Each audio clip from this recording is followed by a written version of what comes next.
Etude number 48 opens with a 4-stroke rough, and while there are many different sticking choices, I choose to play all the 4-stroke roughs as right, left, left, right, mostly because in the middle of the etude, the figure appears in some complex moments, and I find it easier to use that sticking than any of the other stickings. If you find yourself compressing the grace notes and having trouble making them crisp and clear, here's an exercise that might help. First of all, isolate the 3 grace notes, in this case, right, left, left.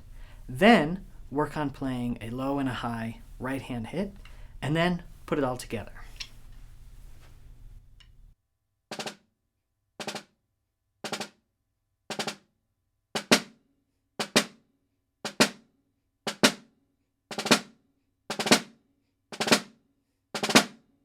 The first measure of line 6 has 2 4-stroke roughs. The first one is preceded by a 16th note rest, so you have a little bit of time to prepare those grace notes. However, the second one is preceded by an actual 16th note. So one thing you can do to help yourself prepare for those grace notes is to make sure the 16th note that ends beat 2 is a left hand.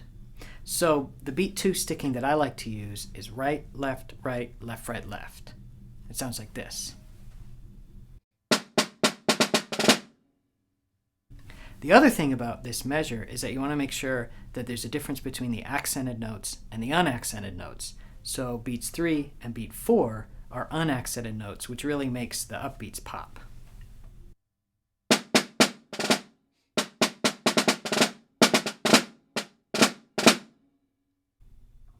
My last sticking suggestion is the first measure of the 4th line. On beat 2, there are 6 16th notes with a drag on every other one.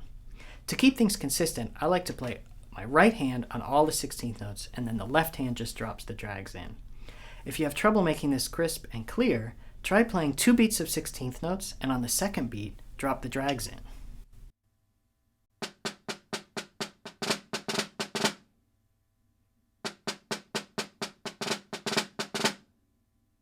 So the first 2 beats of that measure sound like this.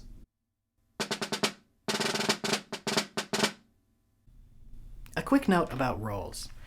Keep your ear open and listen to the quality of the rolls. If the roll speed is too fast, it might sound scratchy and compressed. I generally like to use a triplet-based roll on this etude, and I'll show you the difference. In the first measure, here's the roll with triplet-based roll.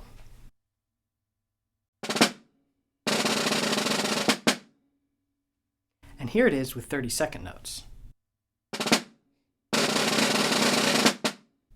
This is especially true with soft rolls, so the first measure of line 4 has a soft roll. I'll do it once as a triplet and then once as 32nd notes.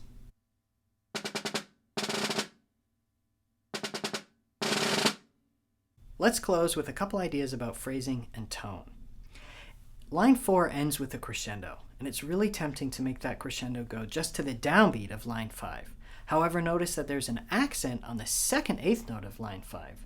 So instead of digga digga digga digga digga digga dot, try to think about playing digga digga digga digga digga digga dot ja. So all of line 4 leading into line 5 might sound like this.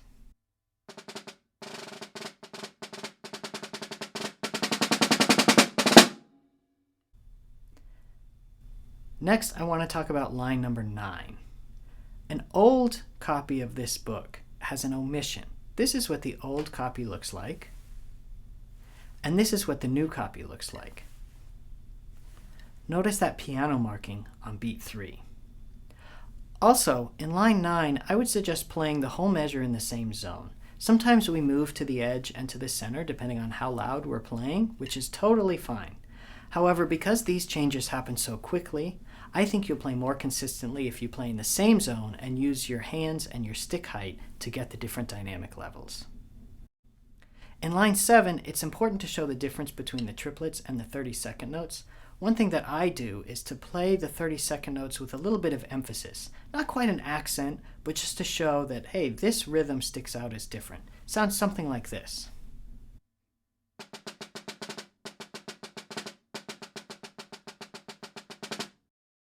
I hope you find these suggestions useful in your practicing, and good luck.